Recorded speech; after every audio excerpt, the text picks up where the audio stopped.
An historic global climate deal is now done, and the question is whether world leaders will deliver on their commitments.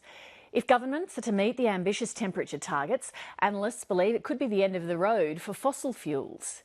But big emitters are in no rush for that to happen, and sceptical politicians are already mocking the global agreement. Here's environment reporter Jake Sturmer.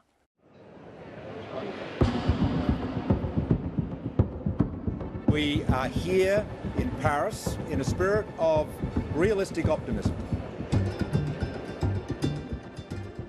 Among the tens of thousands of government negotiators and lobbyists, you wouldn't expect to see a young Aussie farmer walking the halls of the world's biggest climate conference.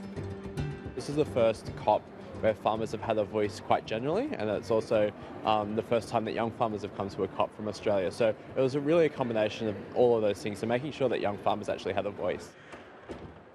Josh Gilbert crowdfunded his trip to Paris. He's here to listen and learn.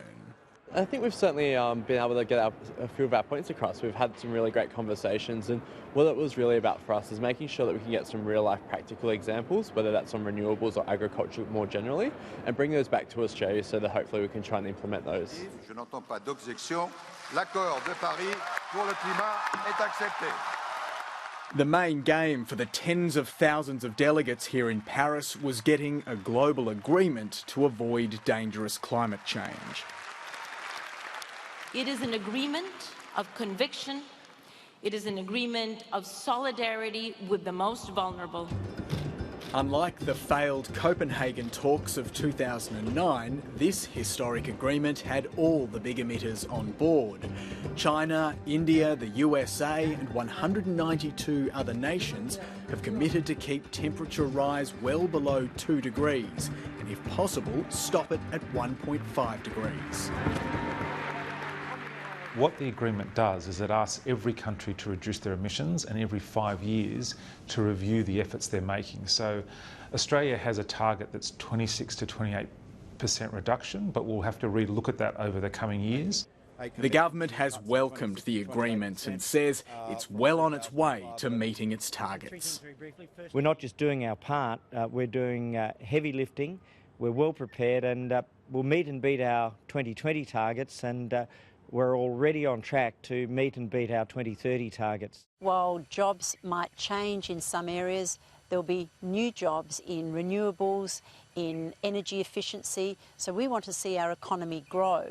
We are not going to destroy our economy for the purposes of signing up to an agreement that doesn't achieve anything. So that's why we're pleased that this agreement balances environmental concerns with economic growth.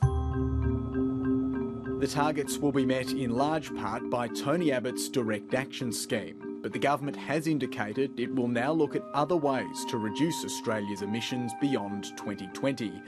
This will include allowing Australian companies to buy carbon reduction permits or units generated overseas, a shift from the former Prime Minister's policy. And my expectation is that we will have international units allowed in 2017, and that will put us in a position so as when we approach 2020, we'll be able to assess how we're going, and if further action is needed, the international units will provide that additional safety valve. If further action is required and targets are increased, it won't be easy politically for the Prime Minister. Climate sceptics were quick to react. I think it's a lot of hype about essentially nothing. The big emitters disagreed, believing the agreement is challenging but doable. We're very pleased to see a clear decision made from the conference in Paris to act on climate change.